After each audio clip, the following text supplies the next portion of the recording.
Sebenarnya yang ingin saya tanyakan ada dua fakta sesungguhnya, itu faktual, yaitu ada soal perusahaan yang memang divonis kebakaran hutan.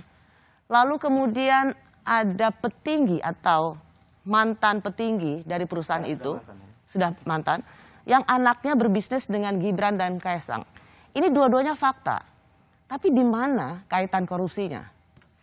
Sebetulnya dimulai dari keganjilan.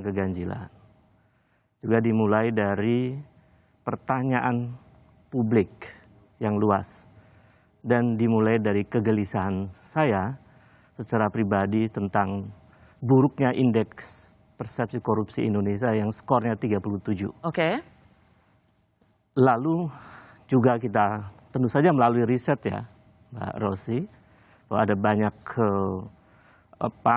ilmuwan yang melakukan penelitian tentang korupsi dan menemukan di antaranya adalah Yoshihara Kunio menemukan satu realitas di negara-negara Asia itu yang dia sebut sebagai praktek yang terjadi di negara-negara Asia Tenggara. Oke. Misalnya Indonesia adalah asset capitalism. Saya membaca apa yang menjadi laporan pengacara Anda ke KPK soal semua teori itu. Tapi secara singkat ada dua fakta, kemudian Anda mengkaitkan bahwa itu langsung ada KKN, ada korupsi. Buat sederhana singkat.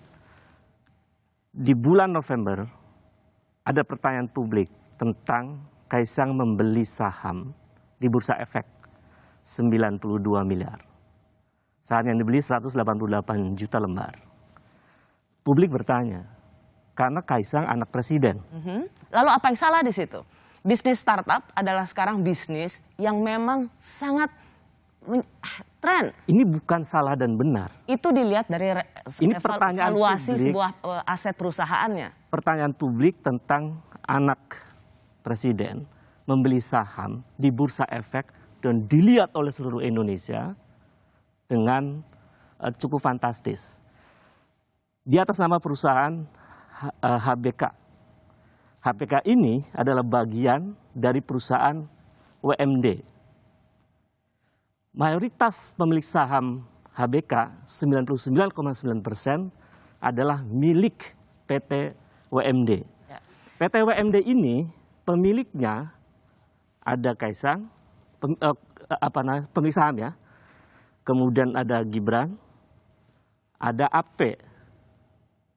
Ya, saya gini, ini dengan kata singkatan saya ingin memperjelas, nggak apa-apa, karena semua juga sudah tahu bahwa ada perusahaan yang divonis karena kasus kebakaran hutan, dia sudah divonis sampai ke Mahkamah Agung, udah inkrah atau berkeputusan hukum tetap. Yang Anda curigai adalah bahwa induk perusahaan ini, yaitu Sinarmas, anak dari petinggi Sinarmas itu, berbisnis dengan Kaesang dan Gibran. Sampai di situ itu adalah fakta.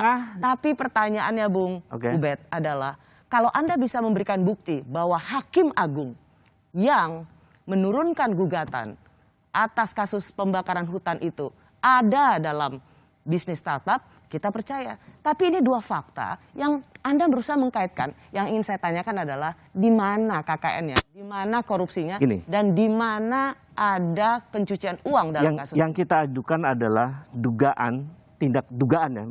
tindak pidana korupsi dan atau tindak pidana pencucian uang. Pencucian uang dari? Dari apa? Dari relasi transaksi pemberian penyertaan modal dari sebuah perusahaan. Tapi Anda tahu kan terminologi pencucian uang dari sebuah usaha bisnis ilegal untuk menghindari pajak? Iya, karena ini ada. Di mana bisnis ilegal? Nanti KPK yang akan membuktikan itu, karena kami sudah memberikan data-datanya. Oke. Ini kan karena berarti bisa dong dibilang Anda menduga, Anda berasumsi, dan silakan KPK mengerjakan tidak berasumsi. Tapi ini adalah dugaan karena ada gejala-gejala yang aneh. Itu yang saya tanya pada Anda, di mana anehnya? Gugatan dari Kementerian Lingkungan Hidup kepada PT SM anak perusahaannya, BMH namanya, awalnya itu 7,9 triliun.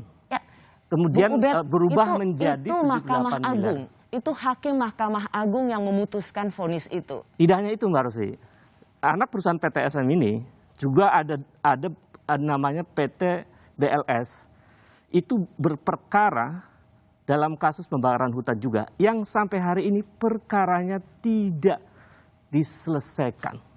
Oke. Nah, maksud saya begini, di tengah perusahaan ini bermasalah, anak petinggi dari PTSM ini aktif Saya tapi harus mengatakan secara akurat, untuk petinggi itu nih. adalah dia seorang profesional. Ya. Kalau kita bicara dia holding company Sinarmas, dia bukan dari dia bukan orang pemilik Sinarmas, dia adalah seorang profesional Sinarmas. Saya katakan petinggi.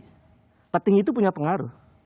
Nah, anak petinggi PTSM ini aktif bekerjasama dengan anak RI1. Sehingga Dan dia perusahaannya mampu, baru berdiri loh, Mbak. dia mampu memberikan pengaruh kekuasaan bisnisnya Iya. untuk mempengaruhi Mahkamah Agung. Dia mampu memiliki pengaruh bisnisnya untuk mempengaruhi vonis Mahkamah Agung. Itu analisis Mbak Rosi. Tidak, ini yang saya dapatkan dari apa Ya. yang ingin Anda katakan. Karena saya ingin mempertanyakan pada Anda, karena saya tidak dapat di mana kaitannya. Itu kaitannya. Bagaimana sebuah perusahaan yang sedang bermasalah, Perusahaan yang bermasalah, petingginya yang bukan pemiliknya. bukan pemilik tetapi dia petinggi, dan anaknya aktif kerjasama dengan anak presiden. Kemudian itu perusahaan baru dibentuk Januari 2019. Oke. Kemudian di bulan November dapat penyertaan modal 5 juta dolar. Kalau dirupiahkan sekitar 71 miliar. Jadi oke lah. 2 kali ada 28 miliar juga. Jadi oke lah, buat Anda ini harus segera dibongkar oleh Ya. KPK karena ini tetap berbau anyir yang harus dibongkar. Ya. Bagaimana ada petinggi dari sebuah perusahaan profesional sebenarnya, anaknya berbisnis dengan putra presiden dan mampu mendapatkan suntikan modal 500 miliar sekian. 5 juta dolar 5 juta dolar ditambah sekian, dengan oke. sekitar 2 juta dolar. Ya. Jadi kurang lebih 99 miliar. Oke, kita sudah dengar apa yang menjadi penjelasan Bung Ubed tadi. Bung Eko Kun tadi, Anda langsung mengatakan bahwa ini tidak mungkin. Tapi menjadi pertanyaan saya adalah, Anda langsung belejetin seorang Ubed ini sebagai kader PKS. Apa yang salah dengan menjadi kader PKS? Kenapa Anda you kill the messenger, bukan Anda mendebat argumentasinya? Saya debat argumentasinya dulu. Saya bilang Ubed nih beberapa informasi yang saya lihat itu dekat dengan PKS. Ya, tapi kan nggak ada masalah dong. Nggak ada masalah, saya belajarin informasinya. Yang jelas dari informasi yang disampaikan tadi, cara berpikirnya kayak kodok, lompat-lompat. Masalahnya ini ada di MA, kalau memang dicurigai itu sebagai keputusan yang katakanlah berpengaruh. Keganjilan ya Mas? Keganjilan, itu kan asalnya di MA, di yudikatif. Ditarik-tarik sampai ke eksekutif, bukan cuma eksekutif, anaknya lagi. Ini sesuatu yang jauh dan lompatannya luar biasa. Itu yang pertama, sorry. Yang kedua menurut saya, ini yang berbisnis tadi sudah diceritakan. Yang berbisnis adalah anaknya seorang profesional. Ya kan, seorang profesional di katakanlah Sinarmas. Dia mengambil, Bung Ubed mengambil itu sebagai petinggi yang juga punya pengaruh. Oke. Nah sekarang ada dana, ini anaknya ikutan loh di perusahaan itu. Dananya turun. So masalahnya di mana? Wong dia pemilik perusahaan, terus ada dana turun, perusahaan dia. Kan kalau Ubed anaknya ngasih makan anaknya, kan anaknya nggak bisa disebut KKN. Pertanyaannya, Gitu loh. mungkinkah ada perusahaan baru diberikan penyertaan modal yang begitu besar Gini, jika dia bukan anak? Mas Ubed, gini, sekarang ini ya, jangankan perusahaan baru, itu banyak perusahaan baru startup itu, Ya. itu cara berbisnisnya tidak seperti yang orang-orang kolot bayangkan. Itu hebat. Gitu loh. Dan mereka bukan anak presiden. Si AP ini, ya, yang bersama anak presiden, itu salah satu bisnisnya adalah kapital, namanya Gun Capital. Dia yang membiayai startup. Jadi salah satu bisnisnya bang itu membiayai startup. Dan bisnis anak presiden ini adalah startup. Dan itu adalah sesuatu yang biasa. Ini Mas Kuntadi nggak tahu nih, GN itu, perusahaan GN itu adalah kemudian dibeli oleh WMD. Ini juga tanda tanya. Apalagi nih? Artinya itu bagian dari WMD, Mas. Iya, apalagi ini? Masalahnya di mana? Maksudnya konteksnya Artinya kalau dianggap itu sesuatu yang terpisah, itu bukan sesuatu yang terpisah. Kan Mas Kundani kan seolah-olah itu GN ini terpisah begitu loh. Saya kira itu Mbak Rosi.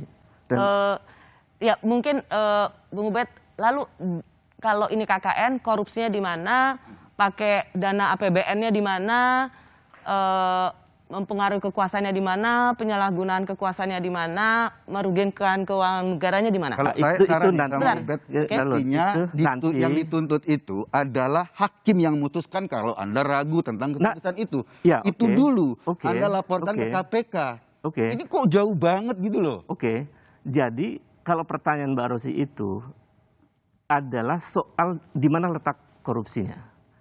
Itu kan satu dugaan kuat karena keganjilan dari keputusan Relasi bisnis relasi ini. bisnis itu. Anda mencium ada sesuatu yang aneh dari sebuah relasi bisnis yang mencurigakan. Iya, di tengah perusahaan ini sebenarnya sedang bermasalah. Itu kan Nggak, perusahaan yang mana yang bermasalah? lo Yang bermasalah itu perusahaan induk, bukan perusahaan induk, bahkan nggak ada hubungannya. iya anak perusahaan anak Bukan. perusahaan ini. Bukan, yang bermasalah itu adalah Sinarmas. Ini adalah anak seorang karyawannya. Hubungannya apa?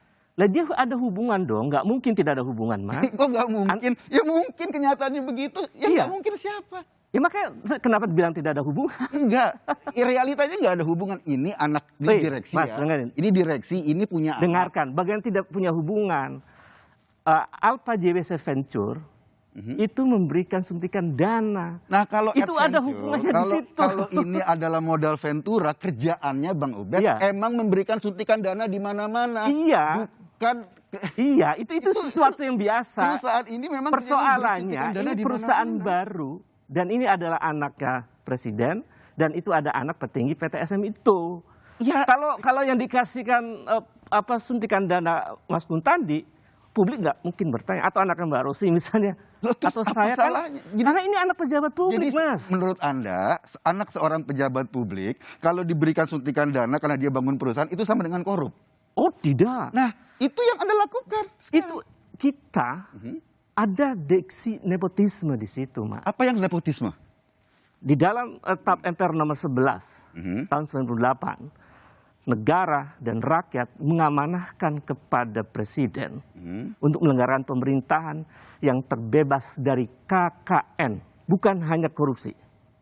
KKN Terus kalau itu TAP ada- MPR, Mas. Kalau Sebentar. ada perusahaan modal Ventura Nepotisme memberi itu bisa digini nggak Bung Bet? Supaya ini lebih clear. Oke itu nepotisme kalau ada anak pejabat, anak presiden, dia menang tender kilang minyak, dia tender Enggak. proyek-proyek strategis Mbak Rosi. nasional yang menggunakan APBN. Kalau Ya. ada anak pejabat ikut dalam korupsi. bisnis APBN. seperti biasa, lalu di mana korupsinya? Itu korupsi kalau versi korupsi definisinya undang-undang itu adalah memang menyalahgunakan kekuasaan, menggunakan anggaran negara demi kepentingan pribadi atau keluarga dan seterusnya. Oke. Ini adalah soal di situ ada ruang yang kemudian bisa dilihat dalam perspektif nepotisme sebagaimana ruang di dalam apa? Ini hukum, jangan ruang. Iya, maksud jangan- hukum itu TAP MPR, Mas. Iya, tapi Ini MPR-nya hukum. soal nepotisme, Ya, tapi oke. ini hukum loh yang Oke. clear.